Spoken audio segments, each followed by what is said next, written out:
एक बड़ा सुंदर चरित्र। एक बार माता पार्वती जी ने शिव जी से संसार में सुख और दुख के बारे में स्मरण किया। आवाज बढ़ाओ। शिव जी से सुख और दुख के विषय में माता पार्वती जी ने प्रश्न किया। थोड़ा ध्यान से सुनना, बड़ा अच्छा चरित्र।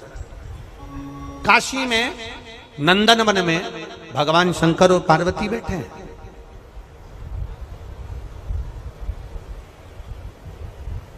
और नंदन वन में जब माता पार्वती और शिव जी बैठे थे तो पार्वती जी ने शिव जी से एक प्रश्न करा कि जीवन में सुख और दुख कितने विचित्र हैं, ये क्यों आते हैं? सुख मिला तो क्यों मिला और दुख मिला तो क्यों मिला? ये माता पार्वती जी ने शिव जी से प्रश्न किया। शंकर भगवान ने बड़े भाव से इस सुख दुख के चरित्र का वर्णन किया। शिव जी कहते हैं, सुनो पार्वती, मैं तुम्हें एक चरित्र सुनाता हूं।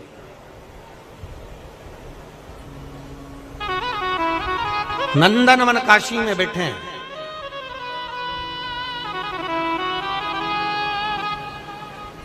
और नंदनवन काशी में बैठकर भगवान शंकर पार्वती जी से कर मैं तुम्हें एक चरित्र सुनाता हूं। एक सेठ जी, करोड़पति, धनपति, अरबपति, बहुत पैसा, दुनिया का सारा ठाठ सेठ जी के पास में था। दुनिया का सारा वैभव सेठ जी के पास में था। करोड़ों का धन सेठ जी के पास में, गाड़ी बंगला सब कुछ, सब दिया परमात्मा ने, बहुत दिया। पर सेठ जी कंजूस थे और उन्होंने अपनी जिंदगी में आज तक एक चवन्नी का दान नहीं किया, कभी किसी को एक गिलास पानी नहीं पिलाया। रिश्तेदार भी अगर आ जाएं तो वो पानी ना पिलाए, भोजन ना कराए, तो रिश्तेदारों ने आना भी बंद कर दिया, कोई नहीं आता, कभी दान नहीं करा। और उसके यहाँ का नियम था, सेठ जी के 3 बेटे, सेठ जी के तीनों बेटों में से 2 बेटों की शादी हो गई, एक बेटा कुंवारा था, सबसे छोटा वाला। छोटे बेटे की शादी होना थी, सेठ जी ने संबंध देखा और बच्चे का विवाह करा। छोटी बहू घर के अंदर आ गई। छोटी बहू आई तो घर की जो जेठानियां थी, दोनों जेठानियों ने छोटी बहू को अपने कमरे में बिठाया और बिठाकर समझाया, सुनो,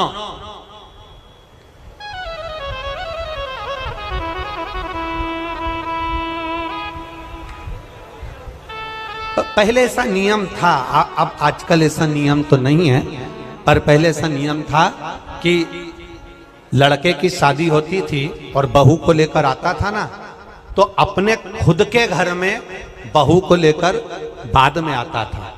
पहले उसको रुकने की व्यवस्था कोई रिश्तेदार के यहाँ, कोई नातेदार के यहाँ, कोई संबंधों के यहाँ, कोई पहचान वाले के यहाँ, उसको बहू को रखा जाता था। बोलो भोपाल में ऐसा था कि नहीं था?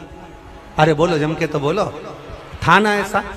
लड़का शादी कर कर बहू को लेकर आया, सीधे अपने घर नहीं आया, पहले उसको कोई मित्र के आदि कादिक पहचान वाले, दीदी, जीजा, बहनोई, नातेदार, रिश्तेदार, कुटुंब, कबीला, अड़ोसी पड़ोसी, रिश्तेदार वाला, उसके यहाँ पर उस बहू को, उस छोरे को, बहू बेटा को वहां रोका जाता। काहे के लिए रोकते थे? उसको रोकने का कारण क्या था? उसको रोकने का कारण केवल एक था। क्यों रोका जाता था? केवल एक कारण से कि बहू जब वहां पर आए तो उसको हमारे घर के बारे में हमारे रिश्तेदार सब बता दें कि तुम्हारी सास ऐसी है, तुम्हारे ससुर ऐसे हैं, तुम्हारा देवर ऐसा है, तुम्हारा जेठ ऐसा है, तुम्हारा परिवार ऐसा है। अब जो छोटी बहू आई है तो दोनों जेठानियों ने उससे मिला और मिलकर कहा, सुनो, हमारे ससुर का एक नियम बड़ा प्रबल है, उसको याद रखना। हमारे ससुर का नियम बड़ा तेज है, उसको याद रखना। कौन सा नियम? छोटी बहू ने पूछा कि तुम्हारे यहाँ का नियम क्या है? तो हमारे ससुर का एक नियम है, कभी जिंदगी में अगर घर में रहना है तो दान बिल्कुल, बोलो बोलो, जम के बोलो, नहीं करना। एक रोटी का भी दान मत करना। अगर डब्बे में रोटी बच जाए तो दूसरे दिन उस रोटी को मिक्सर में पीस के चूड़ा बना के खा जाना, पर गाय को भी मत देना। ये हमारे ससुर का नियम।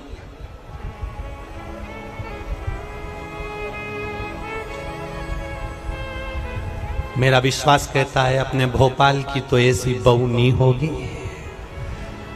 और ना ऐसा कोई रिश्तेदार होगा कि रोटी गाय को भी ना दी जाए, कुत्ते को भी ना दी जाए और पक्षी को भी ना दी जाए।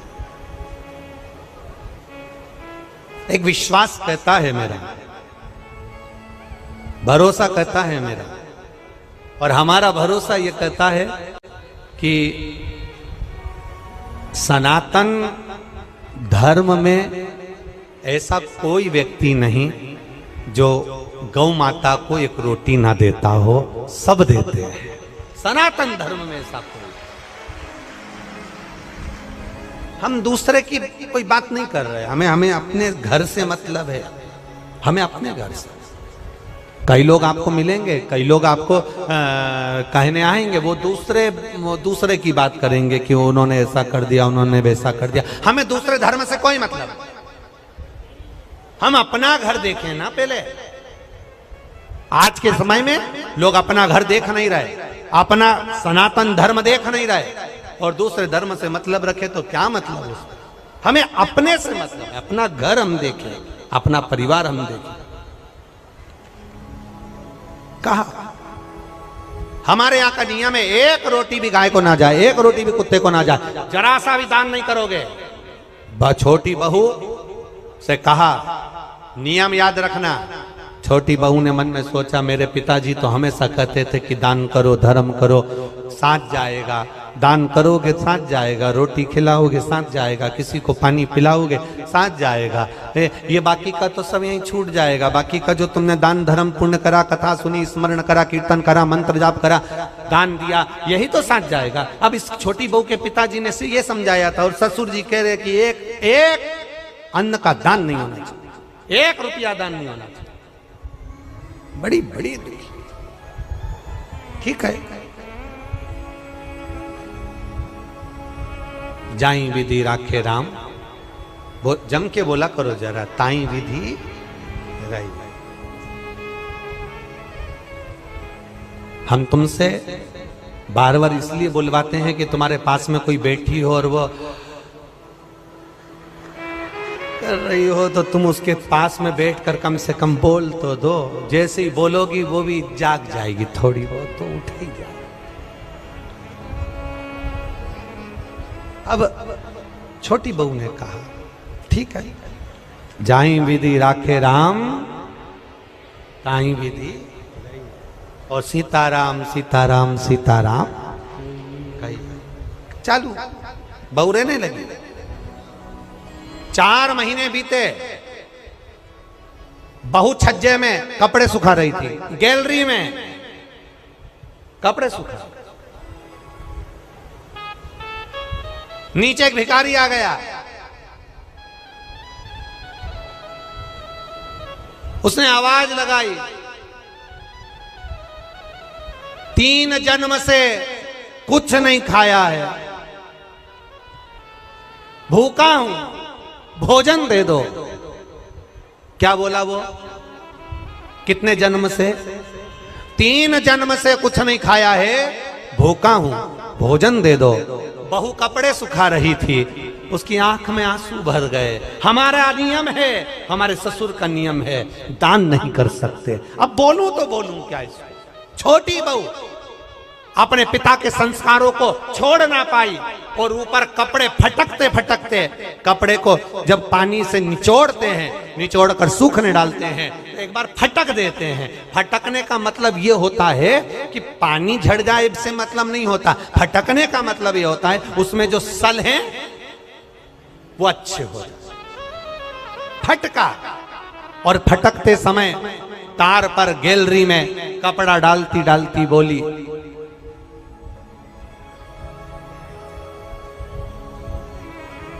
बासी खाना खा रहे हैं, कल हमारा उपास है। क्या बोली? आप भी बोलो, जम के बोलो। बासी खाना खा रहे हैं, कल हमारा उपास है। इतना भिखारी ने सुना और भिखारी चले गया। अब भिखारी तो चले गया, पर नीचे जो कुर्सी डाल के अखबार पढ़ रहा था, कौन? जम के बोलो, ससुर। बस उसने सुन लिया। अच्छा हुआ तुमने ससुर बोला हो, नहीं तो एक जगह कथा कर रहे थे, उन्होंने कह दिया एक भिखारी तो चले गया, पर नीचे जो कुर्सी डाल के अखबार पढ़ रहा था, तो लोगों ने कह दिया वो भी। भोपाल के लोग, एक बात तो है, इस मामले में समझदार बहुत है।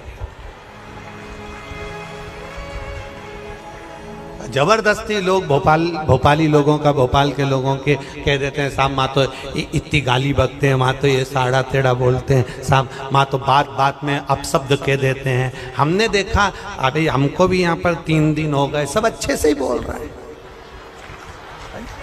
सब अच्छे। एक भी ऐसा नहीं मिला जो गड़बड़ बोला, एक भी। बड़े भाव, वो तो दुनिया के लोग हैं, कहते रहेंगे, अपन तो अपना भजन करो। भिखारी चले गया, कुर्सी डालकर अखबार पढ़ रहा था। कौन? ससुर। और अखबार पढ़ते पढ़ते उसके कानों में शब्द गया कि बहू ने कहा बासी खाना खा रहे हैं, कल हमारा उपास है। भिखारी तो गया, ससुर को क्रोध आ गया और ससुर को गुस्सा आया। बताओ, कल की आई बहू 4 महीने नहीं हुए, इसको कौन सा बासी खाना खाने को दे दिया और कौन सा इससे उपास करवा दिया? इतना अच्छा खाना मिल रहा है, रोज ताजा खाना खा रही है, अच्छे से रह रही है, इसका पति कमा रहा है और हम उपास करा रहे हैं। ससुर को क्रोध आया, उसने दोनों बहुओं को बुलाया। बड़ी बहुओं को बुलाकर कहा अब इस बहू को मैं अपने घर में नहीं रख सकता, क्योंकि इसने मेरी बदनामी कर दी एक भिखारी के सामने। मेरी बदनामी कर दी है भिखारी के सामने।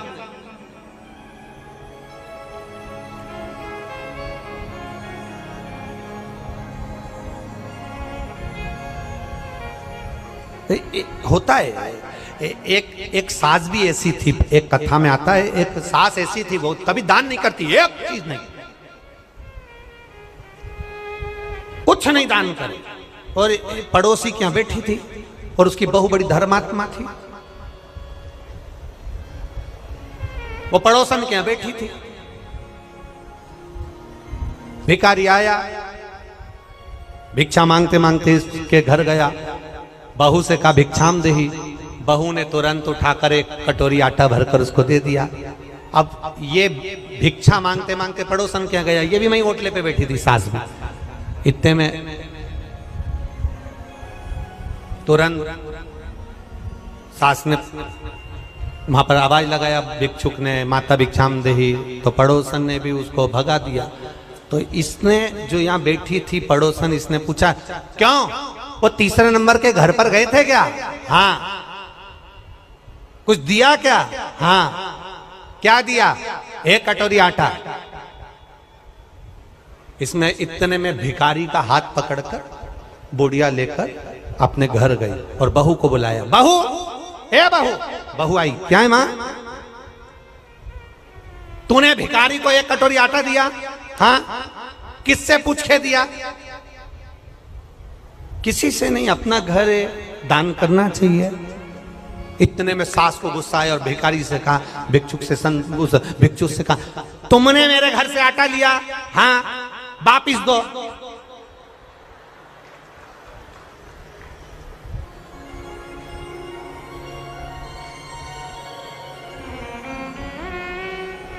भिखारी ने कटोरा भर के आटा निकाला, दे दिया। जाओ, इस घर में मेरी चलती है, मैं बोलूंगी तो बहू आटा देगी और मैं बोलूंगी तो नहीं देगी। जाओ, मैं जब तुमसे बोलूंगी तुम आओ, तुम आना, फिर मैं आटा। अब भिखारी ने फिर बोला माता भिक्षाम देही। सास ने कहा कटोरी भर के आटा दो। बाहर खड़े भिखारी ने सास से पूछा तुम ऐसा क्यों करी?